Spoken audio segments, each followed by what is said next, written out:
Vous allez bienvenue dans GCAM Télévision, fidèles abonnés, chers internautes, et Sengonangaï Babino. Ebele Nabolandi, émission Debout Congolais de partout où vous vous trouvez à travers les mondes. Samba Olonga, comme d'habitude, vous dit grand merci pour votre fidélité et votre confiance accordée à cette émission des éclairés dans le cadre des analyses et décryptage des informations de la République démocratique du Congo. Justice Yanzambe et Korataka ata mokolo moko te. Justice Yanzambe moto moko te a koéchappé na contrôle nango. Ezalaka po na ngai maloba penda ya valeur oyo tokoki kobosa na nyonso kasi sauf yango po ete mabe to kosalaka et kofutamaka un jour. Soki yo kosalaka mabe okanisi to komona yo te to po okanisi yo nde yanke oza likolo ya bato na mokili yeba yango que likolo na yo est invisible ezali. Si ce n'est pas sur cette terre, sachez-le bien que même dans l'au-delà, biso tokoyebisa yo repose en paix, mais ton âme ne reposera jamais en paix parce que tu es un voleur. Ah, yangai koloba nyonso yango wana même pona maloba samba olonga bakosambisa yo. Nalombango na kei na basango ememi ngai liboso na bino mokolo lelo esengeli toyeba ete élection elekaki lobby ba primaire ndenge tobengaki yango oyo union sacrée et organisaki pona ko départager ba candidats rivaux na poste ya assemblée nationale. À l'issue de ces élections, tomonaki bongo Mbutamuntu Vital Kamerhe ko chapeauté kobima gagnant ya ba élection wana interne ya union sacrée pour na poste ya vice-président ya assemblée nationale pekaka mokolo yango ya lobby ya yambamaki na tata mokonzi ekolo Félix Tshisekedi Tshilombo pour été à féliciter ye tokolanda na kati ya émission na biso. En tout cas, ya kosepela basepelaki ya mawa pe bazaki na mawa ya kanda bazalaki na kanda.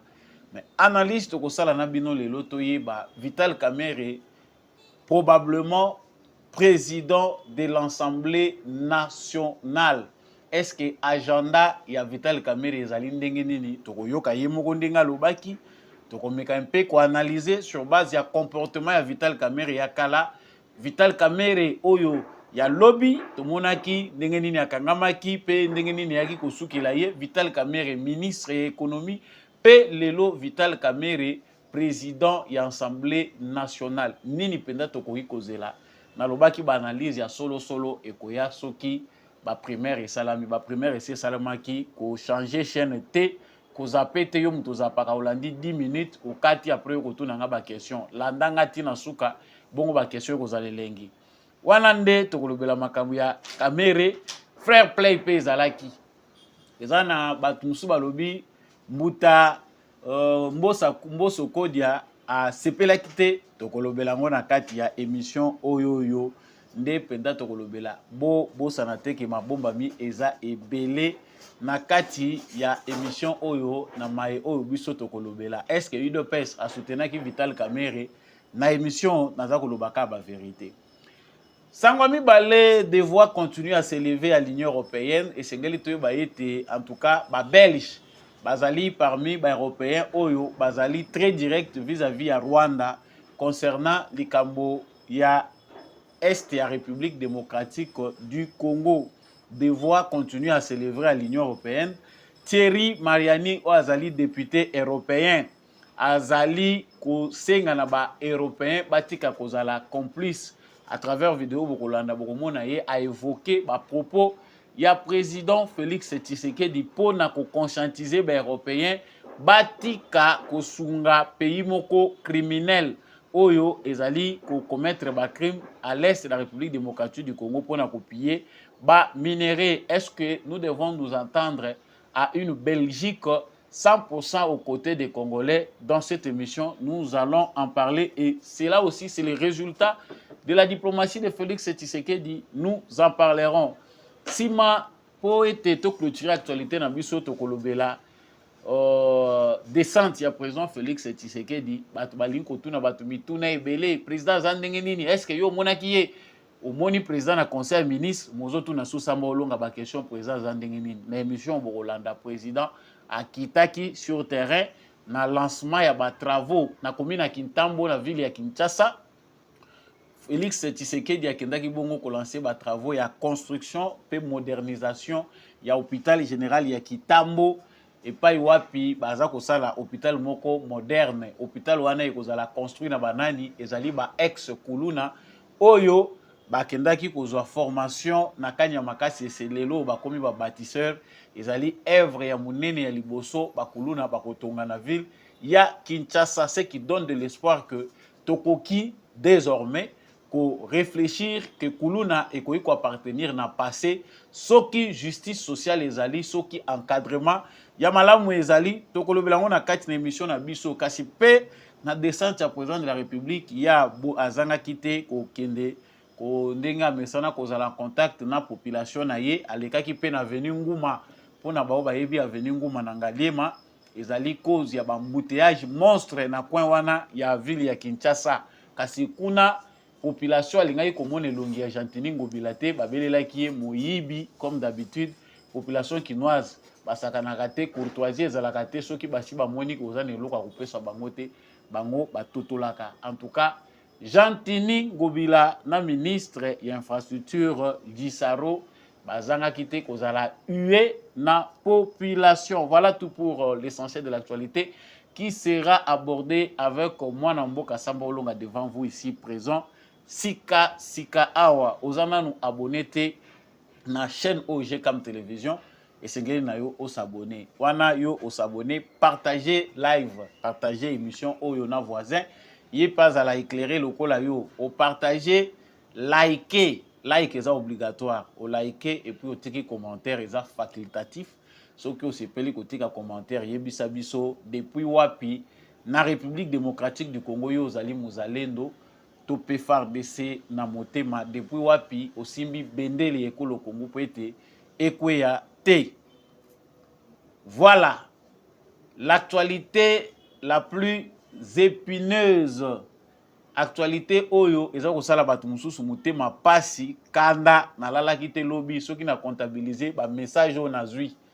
En tout cas, je peux déjà vous dire moi avant d'aborder cette élection que les Congolais, la plupart des Congolais ne sont pas ou bien n'ont pas été d'accord avec l'élection de Vital Kamerhe comme président de l'Assemblée nationale. Mais président de l'Assemblée nationale, dans notre comité, ezali na ba primaire, ezali na niveau ya union sacrée, mabongisi na bango nde baboye ke kokende na ordre dispersé, ezaki to côté alors que bazali na structure moko oto bengi union sacrée, bazali pe derrière chef de l'État esengela ki babongisa ba primaire pour que moko na bango abima azala lokola candidat unique ya union sacrée. Comme ça, si l'opposition veut présenter un candidat, bango peut représenter ya bango. Voilà pour ce qui était de là. Mais en tout cas, bandeko na ngai na lobite que ngai nde na sali sondage ya Congo Mobimba. Mais sondage na ngai na sali yango en fonction ya bino bato yo bokomeli ngai, bino bato yo bo interagisaka na ngai, feedback na bino nde esali que na zala na conclusion wana d'emblée ba mususu pe bo attribuer ngai ba propos eza ya ngai te.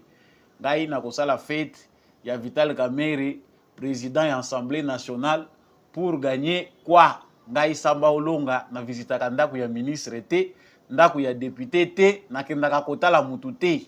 Banda kotala émission oyo botikala komona ngai te na keye pas député moko. La cause, la preuve en est que nazalaka libre ya koloba o nyonso ngai na pensaka. Je reste neutre lorsque je fais mes analyses parce que na lobaka te sur base ya encre ya mutu moko asombelaka na encre azate na tout à bordure soki na lingi ko tout à bordure. Je reviens à l'essentiel. Élection et salami mokolo ya lobby. Ezali expression démocratique selon ce qu'on entend dire. Expression démocratique oyo et salamaki vraiment na Assemblée nationale. Ezali du ya suggestion topé proposition kouta ya rencontre ya ba trois candidats protagonistes na président de la République Félix Tshisekedi. Je pense que Augustin Kabouya, secrétaire général de l'UDPS, a affirmé que le président de la République, après avoir koyoka ba candidat oyo misato Mbosso, Kamere na Bahati, bango moko nde babimisaki likanisi wana ke soki toyokani te malamu tokende na ba élection. Et le président avait trouvé que dans les contextes démocratiques et kozala pe mabete, ça va donner de la valeur ajoutée à notre démocratie. Mieux vaut qu'il y ait une élection comme ça, les députés eux-mêmes ou la démocratie va trancher. Nde yangwana basalaki élection. Élection, ils allaient dépendre de ngai yote. Ils allaient dépendre na bateau to votaki comme ba député pour ba pesa pe makanisi na bango par rapport ya o biso ba congolais toza ko penser. Donc yeba bandeko na ngai avant déjà to kota na kati ya ba analyse que ndenge biso to pensaka. To pensaka ndenge moko te na bato ba kota na hémicycle. C'est comme si liboso wana na Assemblée nationale soki ka oyo ozo mata ba gradin wana parce que ba kotela kana nzela ba gradin soki ka oyo ozo mata ba gradin wana esprit moko ilataka bango ya sika ezalaka kuna esalaka que biso na bango to kabwana na makanisi bango ba réfléchissaka na gauche biso to réfléchissaka na droite ba résultat ya mokolo lobby ambiance ezalaki yele libanda ndenge na lobaki yango depuis lobby parce que lobby na lobaki yango na mokuse je n'ai pas eu tous les éléments à ma possession pour terminer mon analyse pardon. Nde na zongeli yango ambiance ezalaki au zénith bato yo basi bandima vina bango ba memaka ba drapeau ya ba parti politique bato basi bandima bapesa bango ka bambongo baki basalisi ba banderole pour bayaka côté malango mbule betaki ya vous qui n'êtes pas Kinshasa il faut boye ba mbula e betaki mbule beti bato bazaka na ba drapeau na ba policier ba polimbula pendant que les députés à l'intérieur étaient participés au vote ndenge ba mesana ko sala yango vote et salami to moni que en tout cas contexte des acquis démocratiques au départ ba présidium nyonso et union sacrée comme vous pouvez le voir dans la photo baza bango nyonso devant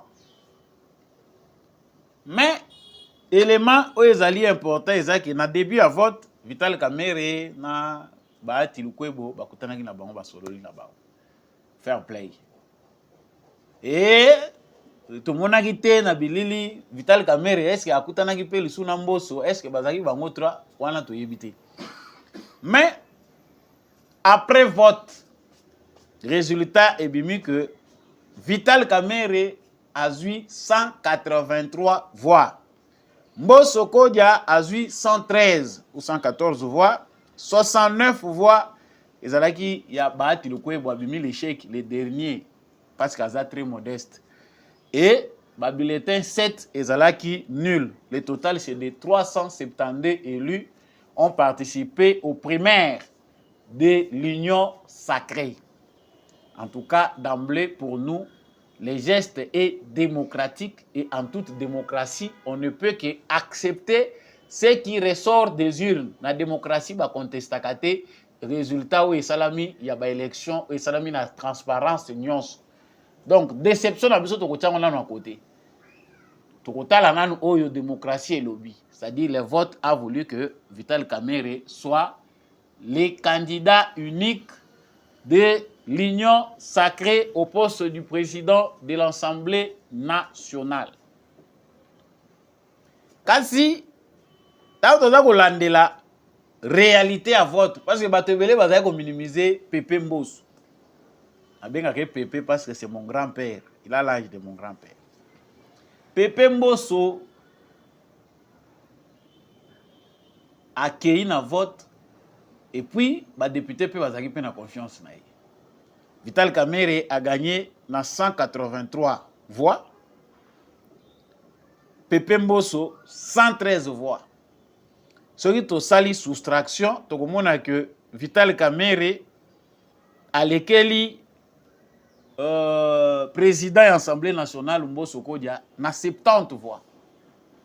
C'est-à-dire déjà ce qui est somme il y a ba voix, il y a Mbosso. Tozi somme ya ba voix ya Bahati.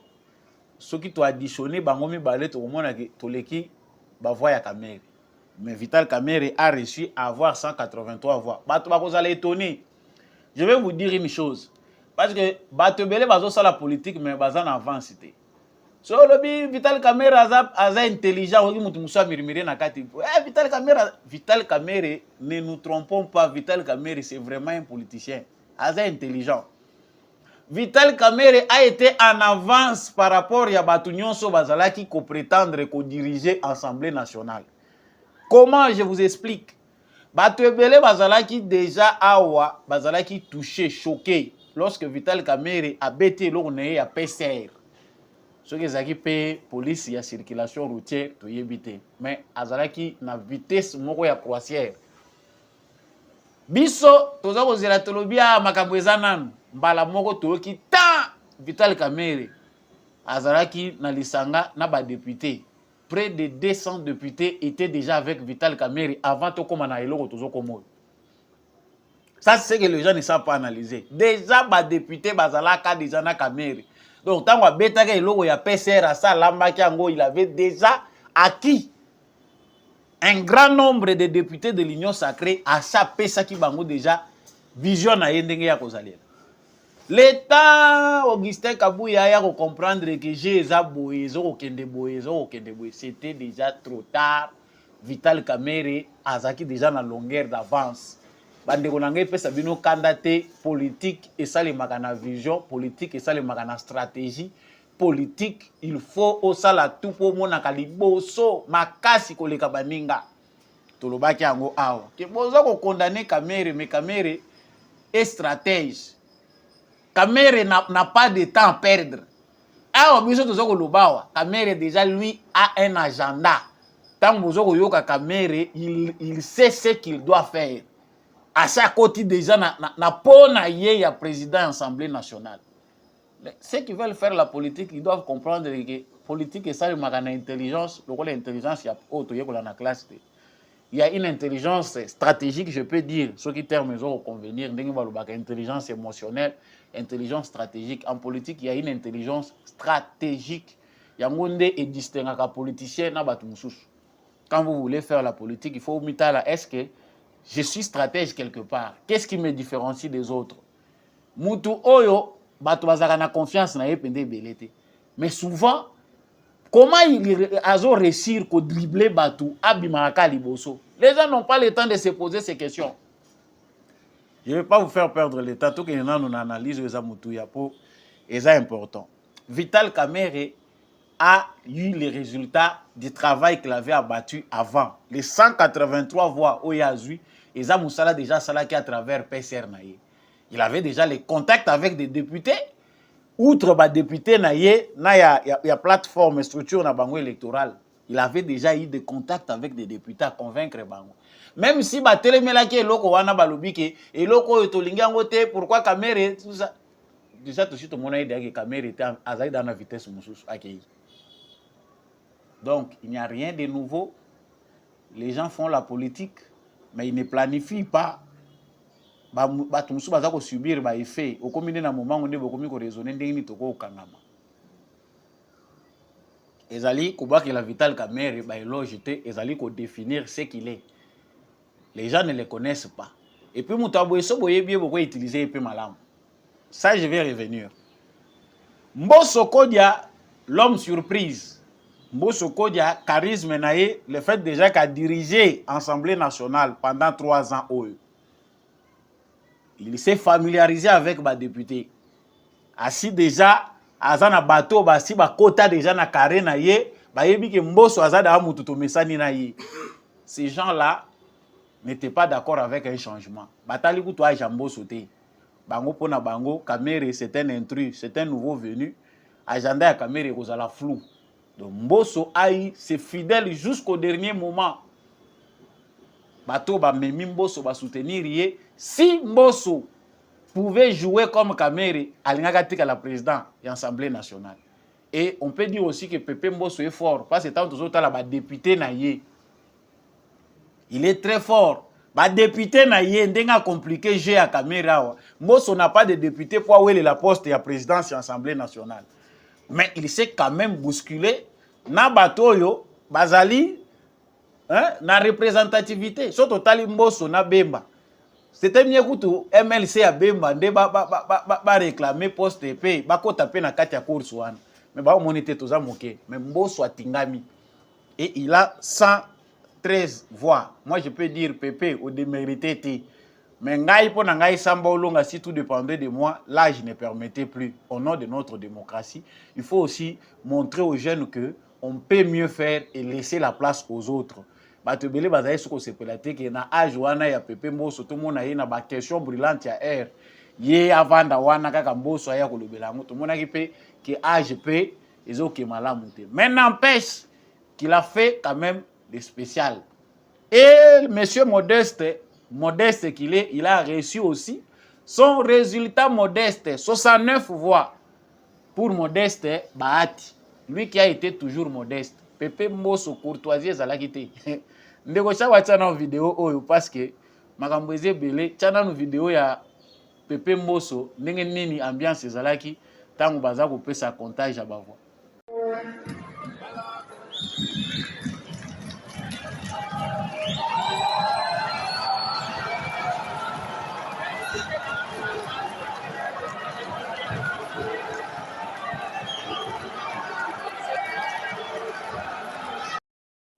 Voilà, là on voit Modeste Bahati qui est en chute libre, accueilli pour féliciter Vital Kamerhe. A féliciter Vital Kamerhe, a payé le bogo. Mon peut Vital Kamerhe kilo pour téléma, mais à télémi quand même, pas pesa ni mbote. Et na kati ezo simbate. So za yo yebaki na oke kozala boye. Pour anini bomemaki na complication. On va pas kotika na oye o faire profiter na ba Congolais ta na bango. Bahati savait qu'il ne pouvait pas avoir un soutien au niveau caméra Zuango. L'AFDC de Bahati est en chute libre. Législative ou les kaki, na législative ou tozali, l'AFDC de Bahati le kwebo ezali na baisse. Il y a ba résultat ba député bazui na o bazwaka na ba élection les cas ezandenge mon côté. Par contre, l'INC de Vital Kamerhe baza na flèche ya komata. Voilà pour ce qui s'est passé, mais Pépé a frimé. Pépé boyi atali kutu ye kutu azakuna te bo pesa na bino mbote nga na zana ngate. Ah, ça existe. To bona la paix Donald Trump na États-Unis d'Amérique azo pesa discours eraye po apesa mbote président ya chambre azo pesa mbote na Donald Trump aboyi na ye ko zwa loboko na ye. Ye pe en retour tant Donald Trump a silisi ko pesa discours na ye azu a pasoli yango na sima. Il y a Donald Trump. Ce sont des réalités dans un contexte démocratique. Mais, dans le contexte où il y a Bango, vous avez la même famille politique, vous avez derrière le chef de l'État, il faut être fair play, il faut être là. Pour aussi bon dimaki bokene na jeu démocratique. Quand l'autre passe, il faut qu'on félicite. Pépé Mbosso et l'autre mot langina bossa na. Na ba discours et pesamaki. Tant que politique est un art, c'est tout un art. Ça s'apprend, ça se cultive, et ça peut être un élément inné, depuis il faut apprendre penda. Makasi. Kamerhe, c'est un bon parleur. Kamerhe convainc facilement parce qu'il a l'art de parler. Et puis c'est un stratège. Les attitudes négatives de Kamerhe, ils allaient loin d'abord dans la statut à Moutoua Zaka politicien. Il a les atouts d'un politicien. Mais pour aller au service des Congolais, il faut travailler pour délivrance et ça les mawana. On a osé le chapitre on a cité. Donc, ils ont fait de bons discours. Discours, il y a Vital Kamerhe qui est épatant parce qu'il a quand même parlé des choses dans les vrais. Beaucoup voté ngaïté pour boya ko sala n'importe comment. Ordre faisons à l'Assemblée nationale. Il faut institution na biso ezala na indépendance nango. Il faut bato sa parlement. Il faut to zongi sa honneur na Assemblée nationale. Oui, ça c'est vrai. Assemblée nationale du Congo, bato belé bazo croire nango te. Si il est capable de faire ce qu'il a dit, en tout cas les Congolais vont acclamer, les Congolais vont applaudir. Mutakobo yango azana yete. Les Congolais ont besoin des actes, les Congolais ont besoin des résultats satisfaisants. Voilà ce que les Congolais veulent. Pépé Mbosso alobinga na kabela kabino badip. Vous évitez ngainde, tant on a yaki na kuta bino bozawe bozasoki 4000, so 5000, nga muna bakiseli bino. Donc Pépé Mbosso ye avisaki na ye sur quotidien ya banani. Mais élément moko important Mbosoko Dialobaki alobi ba mususu ezali pasi po baloba ba condamner Rwanda et ça c'est vrai. Élément oyo ezali important oyo ezali ko décourager bato ebele na choix porté sur Kamere oyo ko sala ke soki to yebi ba kombo ya bato oyo ba memaki Kamere comme président Assemblée nationale to kotangela bango. Pourquoi Vital Kamere n'a jamais été dans la liste des personnes qui dit à haute voix, qui condamne à haute voix l'agression rwandaise ndenge baninga nyonso basala yango. Vital Kamere aza parmi bato oyo badusisaka ba propos na bango soki aza kolobela likambo ya agression rwandaise. Il est ndenge na lobaki na émission elekaki parmi les politiciens rares basati oyo aza ko proposer solution contraire na oyo bato nyonso balobi. Pour Vital Kamere, il est dans l'optique de la communauté internationale, c'est-à-dire les dialogues. Il faut un dialogue. Il faut résoudre ces problèmes-là. Ndenge américain baza koloba, il faut une solution négociée. Vital Kamere parle le même langage que les Américains, que les Européens, que les Français. Il faut une solution négociée, il faut un dialogue. Ça, Kamere l'avait dit depuis longtemps. Mais pourquoi lui ne parle pas notre langage? Pourquoi il est différent de nous? C'est là où il faut faire très très attention. Samba olonga ngai ya konga koloba ezali kosala ba analyse. Mais d'où vient que Vital Kamere arrive là? Tant baza koloba ba vérité, il faut pas biso to kotaka makambo na ba émotion. On réfléchit avec l'intelligence, pas avec l'émotion, les émotions. Vital Kamere cloué, totally passé à Vital Kamere. Président de l'Assemblée nationale, tango ayokani te na Kabila sur ba point important. Kamere c'est quelqu'un qui aime bien aussi aller comme électron libre, azaye moko. Ao memo makambo na ndenga linki. Alingaka à se faire sentir que naza. Tango isimbite na Kabila déposer démission na ye va remplacer ye na Bouchab. Et c'est comme ça. Vital Kamere ye na côté à opposition, il a eu du mal, on l'acceptait pas jusqu'à la mort de Etienne Tshisekedi. Vital Kamere batikali kondima yete. Et surtout l'UDPS était l'ennemi munene ya Vital Kamere. Pourquoi ces propos? Ba ambition na ye, on ne sait pas démesurer ou mesurer. Mais akendai ko toucher na icône ya démocratie na Etienne Tshisekedi oyo bato nyonso bamona ki aza ko incarner changement. Mais Kamere akomi na opposition a tout dit bordir alobi nga na ye na opposition te po na ya ko vendre éternellement na ye na opposition te po na yango na kanisi ba Tshisekediste ba vrai Tshisekediste belé ba tikala baza ko garder donc contre Vital Kamere. Par rapport à ça, c'est un espion des étrangers azali politicien le quoi bisoté. Mais d'où vient que Kamere a se faufilé les sous pas azindi na cercle à pouvoir. Le pouvoir a ses réalités. Au sommet de l'État, on ne réfléchit pas comme on réfléchit dans la rue. Denge bisona bino to ko raisonner, zandenge moko ba raisonner au sommet de l'État. Vous verrez que il y a un élément essentiel qui différencie Félix Tshisekedi et son père Etienne Tshisekedi. Et ça, nous avons contact à la diplomatie à Félix Tshisekedi, façon de faire naïe, azana moins ingrédient naïe et kabolié, bien que biologiquement lié, moi, le fils de son père, mais il a fait quelque chose que l'UDPS ne pouvait pas faire dans la réflexion d'Etienne Tshisekedi. Accepter d'aller en alliance avec l'UNC de Vital Kamere. Et ce choix, l'UNC à Vital Kamere, baninga nyonso na Genève, baké mopanzi moko. Mais seul Vital Kamere est resté avec Félix Tshisekedi. Vous verrez que Vital Kamere, politiquement, est efficace. Il a vu que le pouvoir était de l'autre côté. Comment? C'est parce qu'il est informé. Vital Kamere azali na cercle ya ba service de secret étranger. C'est un politicien qui est bien informé. C'est que Katumbi, Bemba et les Fayoulou n'ont pas pu voir. Vital Kamere a vu qu'il avait informé Félix Tshisekedi parce que déjà les Européens en parlaient. Mais Vital Kamerhe a vu de la même manière que Félix Tshisekedi basala alliance. La seule alliance, il y a Nairobi, UNC, UDPS. Tshisekedi n'a pas demandé l'avis de l'UDPS. Akindaki Yemoko. Mais engagé UDPS Nakati. Alliance Wana, à la fin, si Vital Kamerhe n'a pas reçu la primature et tout ce qu'on pense, c'est parce que les résultats des élections ont fait que Ezala Ndenge Wana.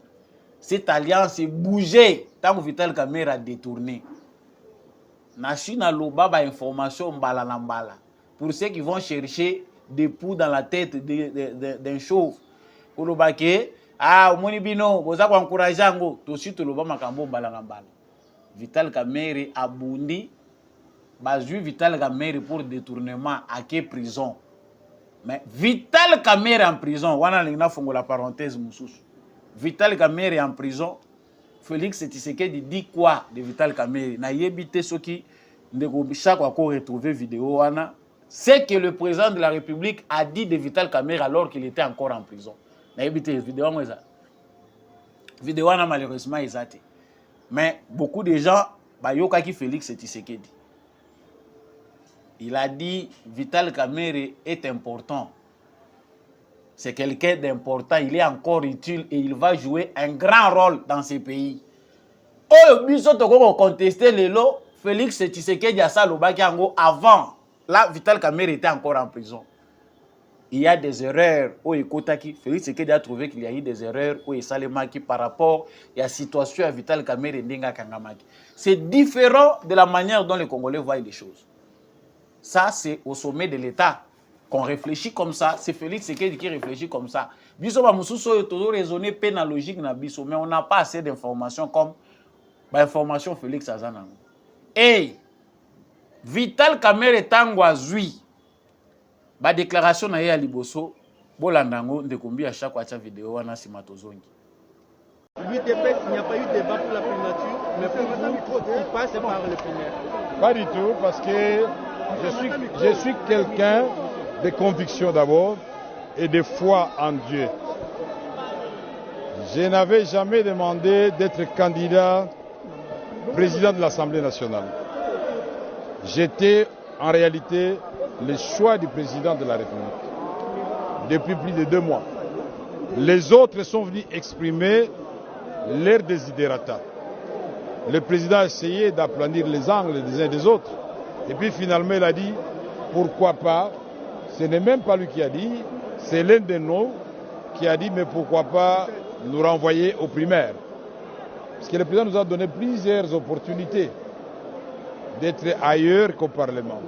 Et moi j'étais convaincu qu'avec le travail inachevé, injustement, que j'avais fait au Parlement et au regard des enjeux dans la région des Grands Lacs, ma place était ici, en dehors de la primature. J'ai accepté, et nous tous nous avons accepté, sportivement de nous livrer à ces primaires. Ça fait rehausser la démocratie en République démocratique du Congo. C'est pas facile. Le cœur bat la chamade là-bas. Quand on commence à citer les noms, Kamerhe Mbosso Bahati, Kamerhe Mbosso Bahati, c'est pas facile. Mais nous sommes des politiciens. Nous savons que des sommes, des échecs, toujours on arrive à la réussite. Mitran avait fait 21 ans avant d'accéder à la présidence de la République. En 30 secondes, vous revenez après combien d'années ici avec les ambitions d'être à la tête de l'Assemblée nationale? Est-ce qu'on peut compter sur vous pour certaines réformes institutionnelles? Après 15 ans exactement, et vous pouvez compter sur moi puisqu'en peu de temps déjà, en 2 ans et 3 mois, j'avais fait beaucoup de réformes. Et là, j'en ai beaucoup dans ma tête, déjà en préparation. Si le gouvernement est en retard, moi, je vais les faire sous forme de propositions, de loi, et on avance parce qu'il y a des possibilités. Est-ce qu'on peut vous craindre comme président de l'Assemblée nationale devant certaines questions délicates du pays? Peut-être que ça ne peut pas marcher avec... Non, moi, je voudrais réhabiliter l'Assemblée nationale, que les gens respectent l'Assemblée nationale, puisque les institutions de la République sont connues et bien listées dans la Constitution. Il y a le président de la République, qui est la première institution. Il y a l'Assemblée nationale, qui est la deuxième institution. il y a le Sénat qui est la 3e institution, il y a le gouvernement qui est la 4e institution et les cours et tribunaux 5e institution. Et une autre institution dont on ne parle pas assez mais que vous connaissez, c'est les médias. C'est une force et un pouvoir. Et donc nous allons faire en sorte que nous puissions réhabiliter l'Assemblée nationale. Donc faire en sorte que les députés nationaux soient respectés au même titre que les sénateurs américains, au même titre que les députés français. Que le ministre, quand il est interpellé, qu'il se prépare en conséquence parce que nous allons évaluer constamment le travail des ministres pour aider. Le président de la République a réalisé son rêve des 6 promesses faites au peuple congolais. Nous le ferons dans la loyauté et dans le respect de séparation des pouvoirs. Que personne n'ait peur. Ce n'est pas la première fois que je le fais. Voilà. Vous l'avez bien suivi. Il était le choix du chef. Avant, mais parce que les amis ont voulu que tout comme on apprend tout comme Azalaki choix, il y a chef. C'est-à-dire Félix Tshisekedi avait déjà décidé que Vital Kamerhe est la président de l'Assemblée nationale. Et j'ai parlé de ça dans l'émission Elekaki. Bah choix mususu c'est stratégique. Au moins mutu moko boy bomoni intelligence na net est nuisible mais vous trouvez que muto il faut tout tambola na yi. Peu importe où azali. Les raisons d'état n'ont pas d'âme. Les raisons d'état n'ont pas d'émotion. Façon oh Tshisekedi a kotambola na Kamerhe ezandenge biso tozomemela ba émotion na biso te. C'est là où les gens ne comprennent pas. Na lobaki eloko batu bolandaka nga très bien osambolonga makambo Vital Kamerhe obilo bozomona ngo te. Na kopesa bino pe information par rapport à ba émotion na ba sentiment te. Il faut être vrai dans les choses qu'on dit. Nous verrons que si nous combattons les choix de Vital Kamerhe, c'est Tshisekedi qu'on combat. Et pourquoi Félix Tshisekedi doit toujours être là avec Vital Kamerhe? Ce que je viens de dire avant, c'est au détail. Vital Kamerhe a choisi Félix Tshisekedi. Vital Kamerhe est allé jusqu'à se retrouver en prison. Vital Kamerhe est sorti de la prison. Vital Kamerhe de la prison au ministère de l'économie. Et du ministère de l'économie, Vital Kamerhe est présent à l'Assemblée nationale. Qui est cet homme pour que à la trajet au Union malgré sort et comme scellé, mais Bomoni a dévié à se retrouver à Wana. Les gens voient Vital Kamerhe, mais ceux qui voient comment la politique fonctionne savent que Vital Kamerhe azali élément pion munene ya communauté internationale, il y a des pays phares, il y a Occident. Oyo balingaka ko contrôler à la loupe politique ya Congo. Avoir Vital Kamerhe dans l'opposition n'est pas la même chose qu'avoir Vital Kamerhe près de Tshisekedi. Pour nous Congolais, pas je dis pas moi, batebele bazako penser que Vital Kamerhe est dangereux pour Félix Tshisekedi. Il peut même le tuer, ce qui peut paraître vrai et ce qui est vrai même, je peux le dire. Mais en politique, on ne réfléchit pas comme ça. Félix Tshisekedi sait ce qu'il gère à travers Vital Kamerhe. C'est le seul individu, acteur politique, qui va, bien qu'étant de la famille politique, il y a organisation politique, il y a président de la République, mais qui dit le contraire de ce que dit un chef de l'État. C'est bizarre, non? Bato, bazako mona calcul tout tika ko sala ngondenge to sala wana. Vital Kamerhe azaki na Tshisekedi na élection. Il y a 2018, Tshisekedi a gagné les élections. Vital Kamerhe est allé encore avec Tshisekedi aux élections de 2023. Tshisekedi a remporté les élections. Peu importe l'image salie de Vital Kamerhe, on le voit avec une quarantaine de députés. Et là, est-ce que Bakabeli est député? Ce sont les Congolais qui ont voté député à INC. Démocratie, il faut apprendre que ça, à la place, il y a qu'on réfléchir dans les émotions. Mettons maintenant en place notre intelligence pour tout réfléchir que s'il faut détruire un acteur politique, on le trouve nuisible. Dans le contexte qui est le nôtre aujourd'hui, Vital Kamerhe, c'est à la base que ça doit se jouer. Avant de côté Sabino en profondeur pour comprendre aussi certaines choses qui font que l'acteur politique Moussoussou base à la fort. Je vous laisse suivre ce qui a été dit lorsque Vital Kamerhe rencontre les chefs de l'État. Kaka Boutou Morowana a gagné, Malamoko a écouté le chef de l'État. Pour la vidéo, c'est Matozoni.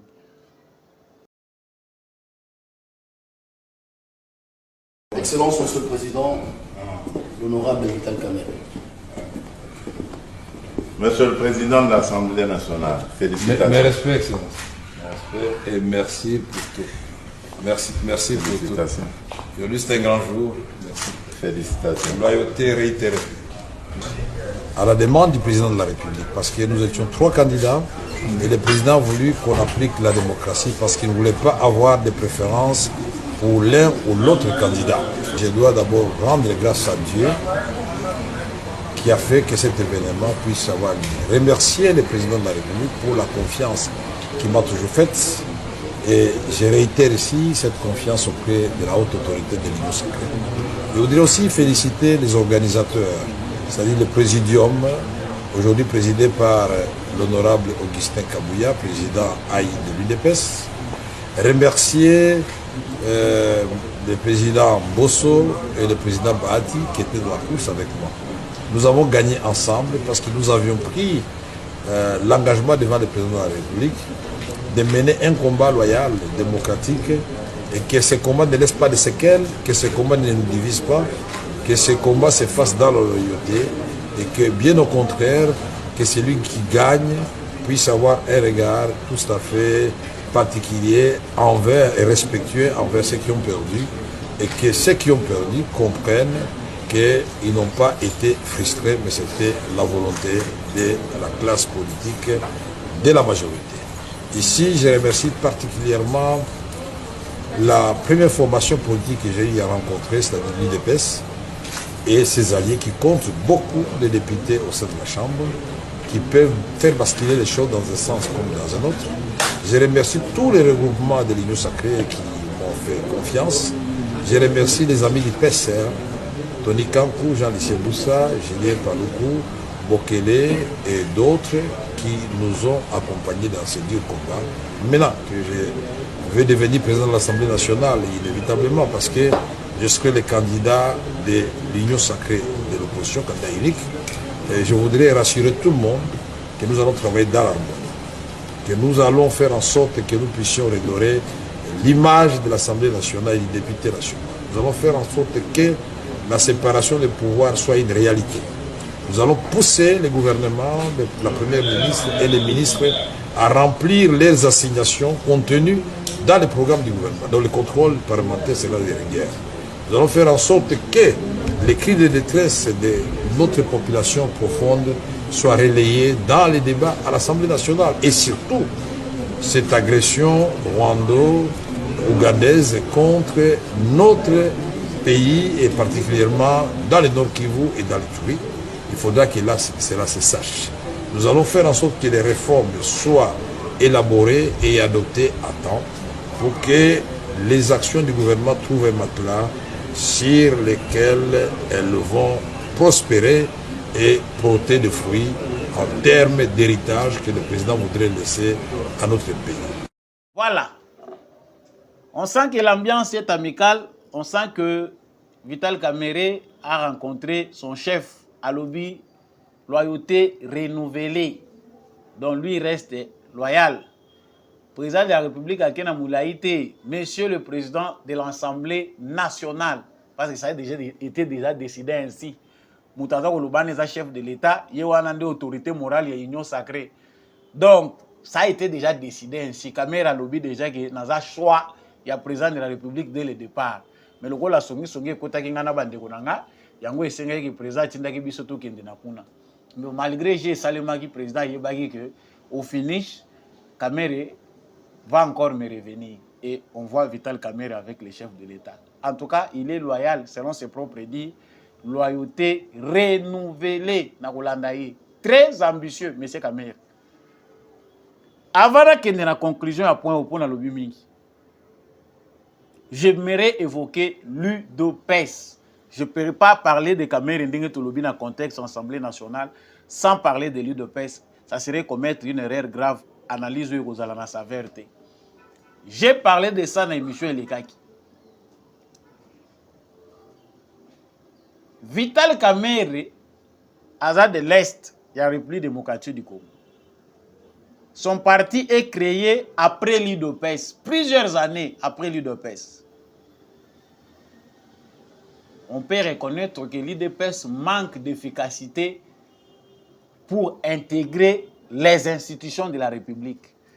Félix Tshisekedi, président de la République, la raison valable même, il y a 5 ans où il est kaki, où il s'est que l'UDPS a se faire sentir dans la politique, dans l'institution, et élection dans contexte, mon besoin stoyebi, où il s'est que Nanga, na Kabila, va fabriquer majorité pour Kabila.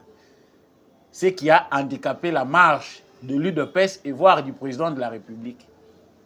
Mais pendant ces 5 années-là, Tamboliti, Tozakotala na misu, l'UDPS a bimisa ba nouveau riche. Bazako ya, bazo mbongo, mais bazo koma tout puissant, l'UDPS ils ont ça sur place.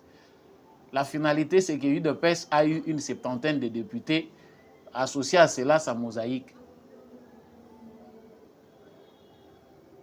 Bato yo baza ya IDPS baza ko kamba IDPS na komi ko éviter na nga ba kombo bato. Musa pepe ko lakisa ngai leki mingi. Balobi en tout cas les résultats valables baza ko kufuka mela. Po parti cher Etienne Tshisekedi koma nango jalelo. Mais vous êtes à l'UDPS ou vous êtes peut-être sympathisant de l'UDPS, vous êtes tshisekediste. On ne peut pas combattre Kamere dans les médias. On ne peut pas combattre Kamere kokende kobele la makila baïchaïete non. L'UDPS est un parti qui a œuvré dans la démocratie. À l'est du Congo, ceux qui pendant 5 ans UDPS ezaki makasi avec Augustin Kabouya, secrétaire général de l'UDPS. UDPS et ça là qui est fort que Bisika Oyo UDPS est sous-représenté, UDPS est amoindri, va redynamiser parti na bango kuna, ça allait affaiblir certains acteurs majeurs Oyo lelo bazali ko sala poids et pas Félix Tshisekedi. Batozo lela non te bakolongola ndenge wana te contexte démocratique. Vous avez œuvré dans la démocratie, faut pas longola la démocratie. Faites un effort d'avoir aussi des personnes, des cadres de l'UDPS influents à l'est de la République démocratique du Congo. Oyo bako sala poids ndenge bakamere bazako sala, babati luko bazako sala, ba moyindo zangi bazako sala. Vous verrez que l'UDPS dirigé ou géré par Augustin Kabouya, ezako zanga ba ténor actif oyo bakoyi ko sala pe poids na scène politique lelo. Vérité wana bato bazako kamba IDPS lelo bali ko yoka ngoti. Il faut avoir des ténors. Aujourd'hui, toza ko loba wana mena réfléchir ti na lobi ah eza pena bato malgré bazaki mabe mais baza important. J'ai essayé seulement de penser na lobi soki ezalaki. Na lobi te eza bongo. Soki ezalaki que Jean-Marc Akabunda za na boloko te. Et que Jean-Marc Akabunda était toujours à l'UDPS. Et qu'il est à côté de Félix Tshisekedi. Et qu'il serait allé aux élections avec Félix Tshisekedi. Est-ce qu'on allait, le jeu allait être joué, joué le lot? Quand on fait l'analyse, il faut réfléchir dans le sens nyonso. Na réfléchir dans le lobby de PES et voilà pourquoi il faut redynamiser les partis chers Etienne Tshisekedi. Il faut qu'on zongi ça, batu oyo bayebi, force ya IDPS et vandi na nini, efficacité et vandi na nini. Parce que aujourd'hui, on peut crier. Quand on voit qu'Augustin Kabouya, on peut citer les Peter Kazadi qui sont dans le gouvernement et Nicolas Kazadi. Mais l'UDPS force et un bureau politique. Politique à Tshisekedi, il n'y a que Simba mana bureau politique, il y a UDPS. C'est-à-dire l'orientation est président. Après ma réflexion, abiso tala to saliboy. Mais charge union sur UDPS et ça les sous na mutu ya Tshisekedi qui est censé gérer les pays. Pépinière ya IDPS ou ezala source ya ba réflexion eza nango lisusu te eza ya kopanzana au nom du profit des gains de la guerre de positionnement na likambo kibonga yo lobby bokende ko combattre kamere ndenge nini obiso to lingi kamere botika bano bandeko na biso baza ko lia ba 10 francs na bango ba pesi bango mbongo au parlement debout nous soutenons Vital Kamerhe. IDPS les jeunes de l'UDPS ne sont pas encadrés. Ceux qui ont faim peuvent être manipulés par n'importe qui bakomi rare oyo bakotambola na vision wana oyo Etienne Tshisekedi atikaki. Donc madusu ezali mutu akoko dicter politique awa, c'est l'UDPS nde azali yaya ya batu nyonso na union sacrée. On s'attendait que na deuxième mandat oyo ya Félix Tshisekedi, l'UDPS aura assez de députés pour s'imposer na vision oyo l'UDPS ezanango. Na ba valeur oyo Etienne Tshisekedi a pronaki. Il faut que batu oyo parti eza phare pour implémenter vision nango tout projet de société nango, il faut esimba ba institution nyonso. Ici on voit que il y a encore un conflit.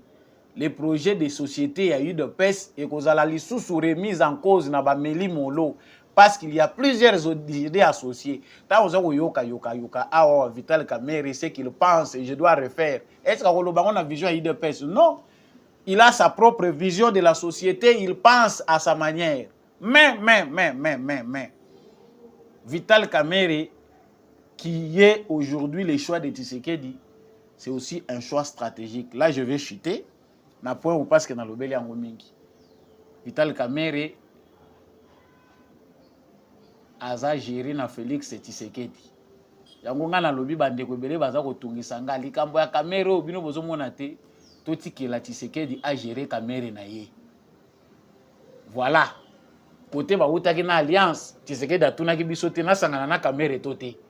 C'était son intelligence stratégique. Il a accédé au pouvoir avec Kamerhe. Soki tolobi to landa Tshisekedi na piche to aza kokende na Kamerhe to beta mabako ebele. Il faut laisser Tshisekedi gérer son Kamerhe. Et Kamerhe avec Tshisekedi ça va bien marcher. Tshisekedi sait comment akokende kosukisa na Kamerhe et sika nini bakosukela na ye. Et voilà le plus important. Et Kamerhe ne va pas fonctionner comme un électron libre. Kamerhe yemoko ayebi kaza akozala assis sur un siège éjectable. Moindre pepe fusée ko matawana ko bwaka malibanda. Kaka ndenge Kamerhe alongwaki na époque ya Vital ya qu'est-ce que je raconte? Na époque ya Joseph Kabila. C'est de la même manière. C'est de la même manière. Mais il faut faire très attention. Le parti présidentiel doit jouer son rôle. Le président a sa bonne stratégie. Na minute ye mutaza ko incarner combat nyonso parce que bato yo baza censé ko s'organiser. Parce que l'IDPS peine à s'organiser. Voilà pourquoi baraté eza ko salema. Si l'IDPS était efficace dans l'organisation, makamuso tozo loboto ko ça lango débatté. Que l'IDPS s'organise. Bato nyonso ba ko landa nde elan wana. Il y a des gens, il y a des têtes qu'il faut couper. Mais pour que ces têtes-là soient coupées, il faut efficacité en termes d'organisation et monana n'a eu de PES. Donc voilà ce qui peut être dit dans ma cambouetali analyse. Il y a Vital Kamerhe, probablement président et assemblée nationale.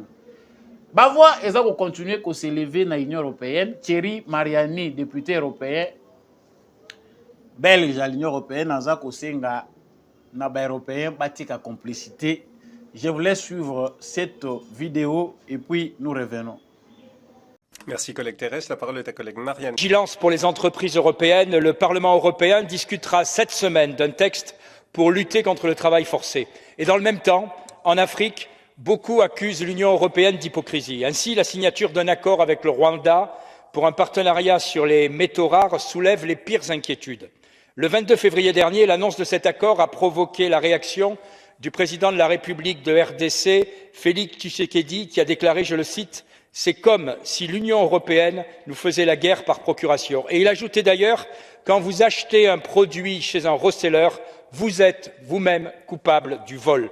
Aucun observateur international sérieux n'explique le soutien du Rwanda aux milices qui ravagent l'est du Congo autrement que par son appétit pour les ressources minières de cette région.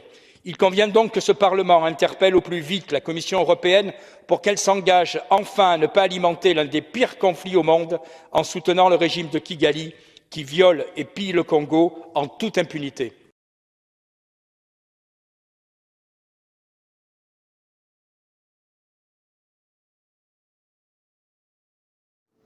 Donc, pour ceux qui se demandent diplomatie à Félix Tshisekedi, en tout cas, Il y a des Belges qui ont déjà porté Ndenge Bolandi wana vision politique à Félix Tshisekedi. On sent vraiment que, bien que tozali kolela mingi complicité, il y a communauté internationale na maeza koleka na Est ya République démocratique du Congo, mais en tout cas plus jour eza koleka plus tozali ko se rendre compte que Moussala Pende ezali ko salema Félix Tshisekedi a aussi reçu et le travail abattu par Etienne Tshisekedi et le fils d'Etienne Tshisekedi ezali penda ko porter ba fruit nango.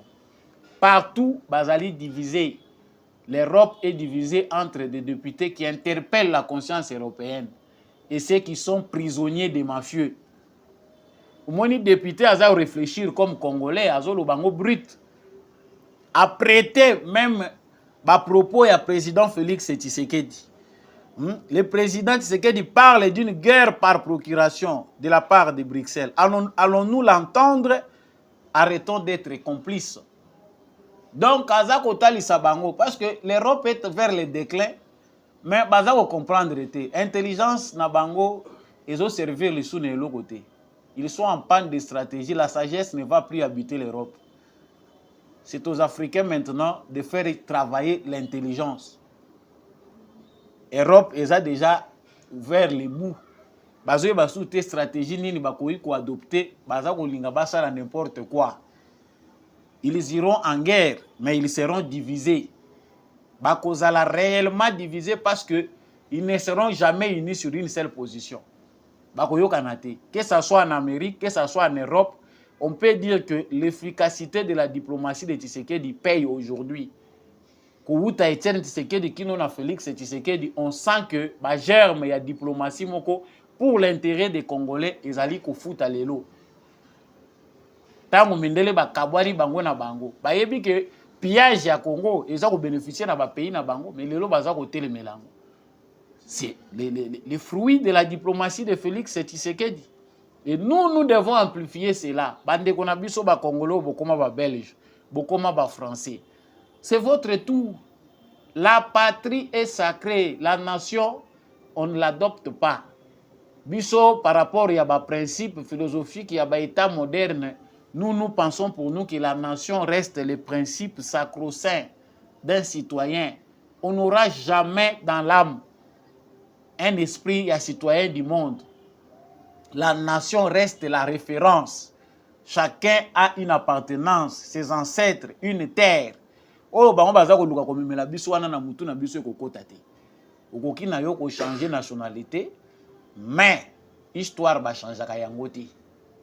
La patrie reste dans l'âme. Tant qu'on a des bombes, il y a des désordres dans le monde. Ils se disent américains, mais tant qu'ils sont juifs, Israël. Ils peuvent dire tout ce qu'ils peuvent dire, mais Moutema na bango est vendu des places, Mboka na bango est vendu.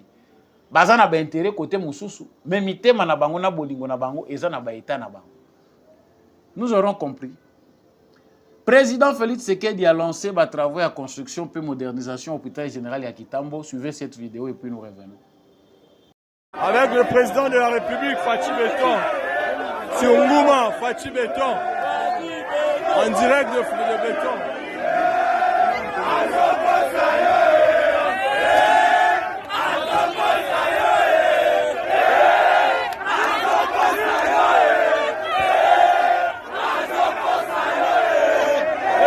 Le président Fachi Beton, force du progrès. Force du progrès. Ça veut dire ma campagne, vous allez voir. Oui. C'est le peuple qui gagne.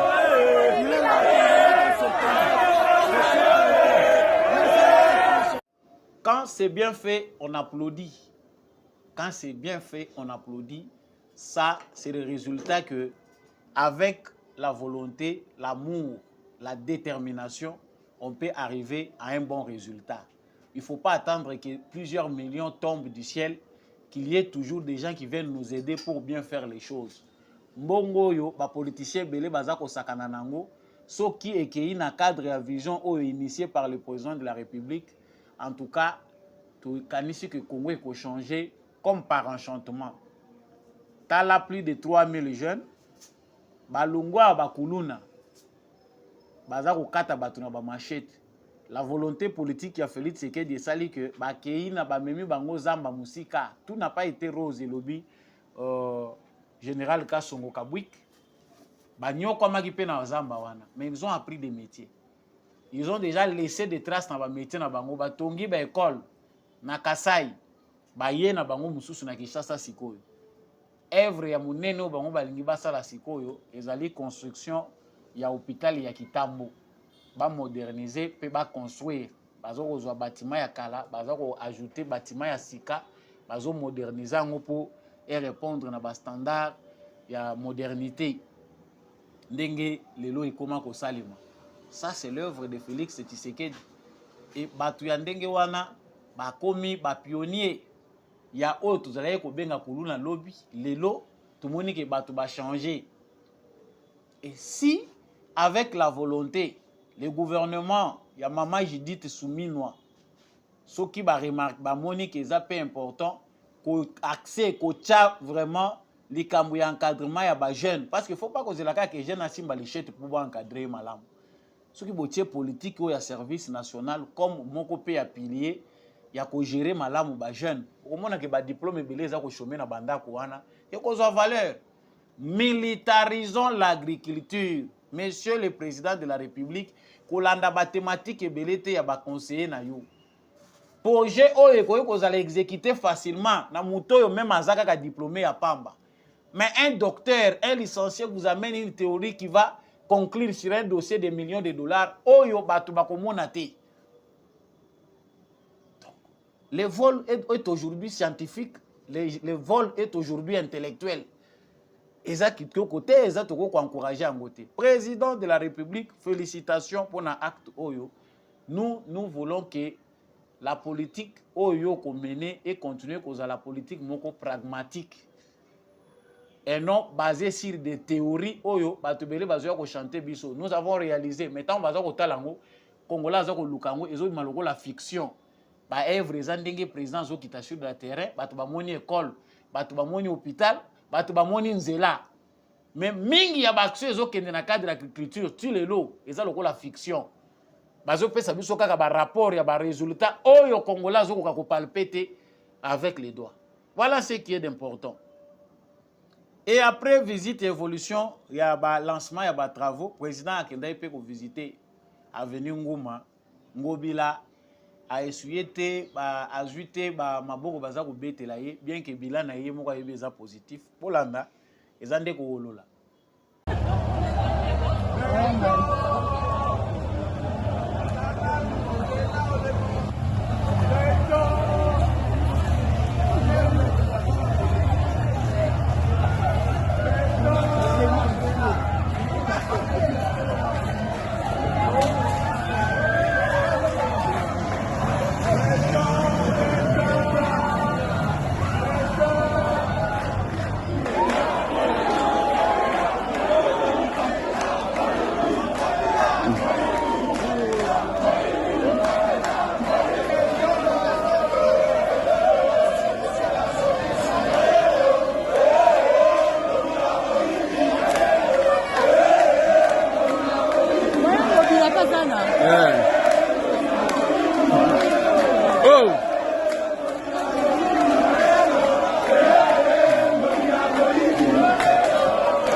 Directeur des cabinets content du tableau.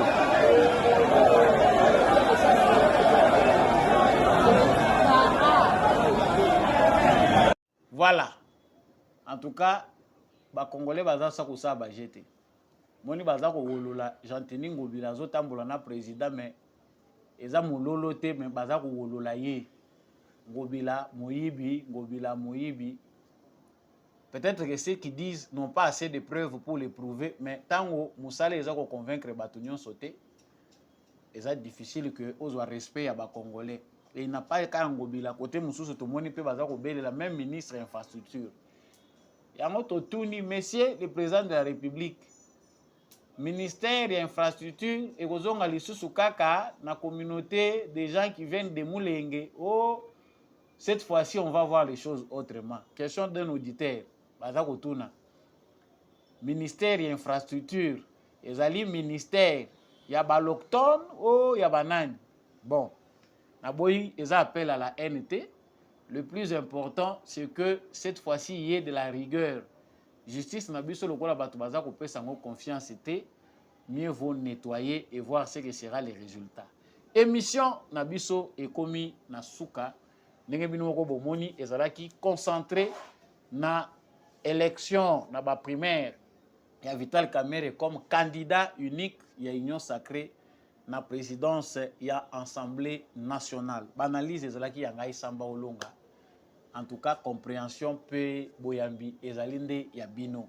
Soko sepelaki na banalise nanga, en tout cas, ngape lokola yo na kanisi ke tokomi na nzela moko. Partagez, likez, abonnez-vous si vous n'êtes pas encore abonné. Ce qui peut sepelite quelque part, limbisanga Samba Olonga, eza na gré nangate, eza pe compréhension na yo, mais on reste congolais ensemble pour faire avancer notre pays. Merci mingi Nandekumbi à chaque azaki na sima caméra.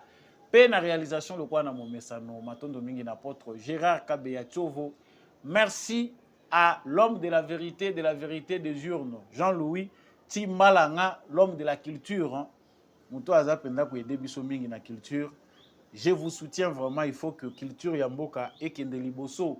Merci mingi na papa Maurice Kikangala, merci à papa Michel Lumakaso, papa Freddy Ngwama, papa Boniface Mpunga, monsieur le maire, merci à papa Kennedy Mukendi, papa Paulin Chika, merci à maman Billy Bilonda, maman Lisette Mumbendou, merci à tous ceux qui apprécient les analyses de Samba Olonga. On est toujours ensemble.